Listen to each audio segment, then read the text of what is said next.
Hello students, आज की class में हम लोग सबसे पहले बात करेंगे यूक्लिड्स डिवीजन लेमा की। यूक्लिड्स ये नाम आपने पहले भी सुना होगा, क्लास 9th का ज्योमेट्री का एक चैप्टर ही था इनके नाम से, इंट्रोडक्शन टू यूक्लिड्स ज्योमेट्री।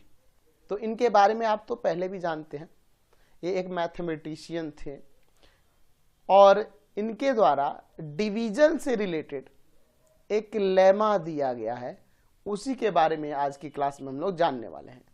तो लेमा क्या होता है, सबसे पहले ये जान लेते हैं। लेमा की अगर बात करें तो कह सकते हैं कि ये एक ऐसे स्टेटमेंट्स होते हैं जिनका यूज करके हम लोग किसी अनदर स्टेटमेंट को प्रूफ करते हैं। ठीक है, यानी कहने का मतलब यह है कि यूक्लिड द्वारा डिवीजन से रिलेटेड एक ऐसा स्टेटमेंट दिया गया है जिसका यूज करके हम लोग किसी अनदर स्टेटमेंट को प्रूफ करेंगे। ठीक है, तो सबसे पहले अगर हम लोग लेमा की डेफिनेशन की बात करें तो ऐसे लिख सकते हैं कि a lemma is a statement used to proof another statement. तो ऐसे आपको क्लियर हो गया।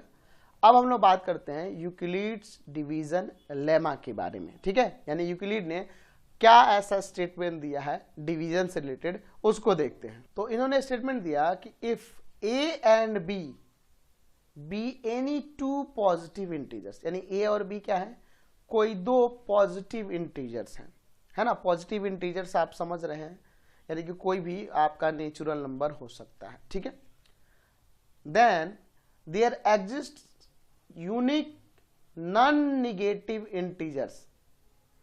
तो ऐसे कह सकते हैं कि यूनिक नॉन निगेटिव इंटीजर्स का मतलब समझ रहे हैं ना, यानी होल नंबर 0 1 2 3, नॉन निगेटिव यानी कि निगेटिव वाले छोड़कर बाकी सारे इंटीजर्स, यानी कि वो होल नंबर हो सकते हैं।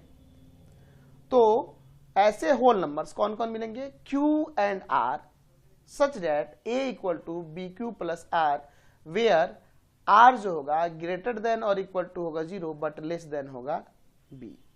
अब इसका मीनिंग क्या है, सपोज हम लोग क्या करते हैं, यहां A और B हमारे पास दो पॉजिटिव इंटीजर्स है।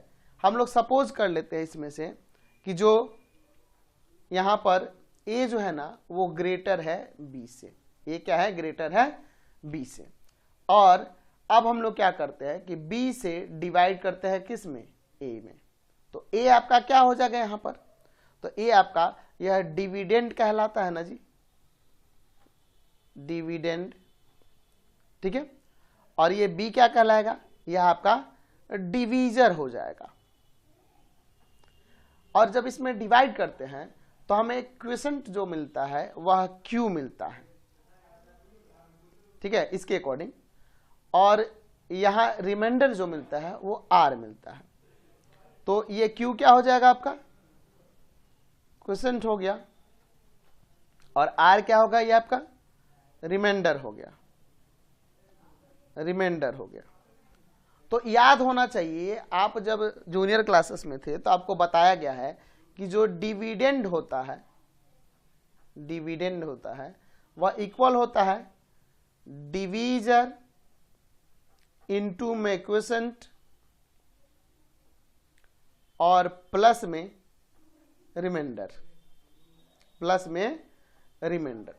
तो इसी स्टेटमेंट को यूक्लिड ने डिवीजन लेमा के रूप में यूज किया है। देखिए, डिविडेंड क्या है, आपका a है, डिवीजर क्या है, b है, क्विसेंट क्या है, q है, और रिमाइंडर क्या है, r है। तो यही ऊपर लिखा हुआ है a इक्वल टू में bq प्लस r। इन्होंने क्या कहा कि अगर दो पॉजिटिव इंटीजर्स हो तो हमें दो नॉन निगेटिव इंटीजर ऐसे वहां पे मिलेंगे यूनिक तरीके से, जो Q और R होंगे, और ये Q क्या होगा, एज ए क्विसेंट, और R क्या होगा, एज ए रिमाइंडर होगा, जहां A इक्वल टू में BQ प्लस R, यानी कि dividend equal to divisor into quotient plus reminder.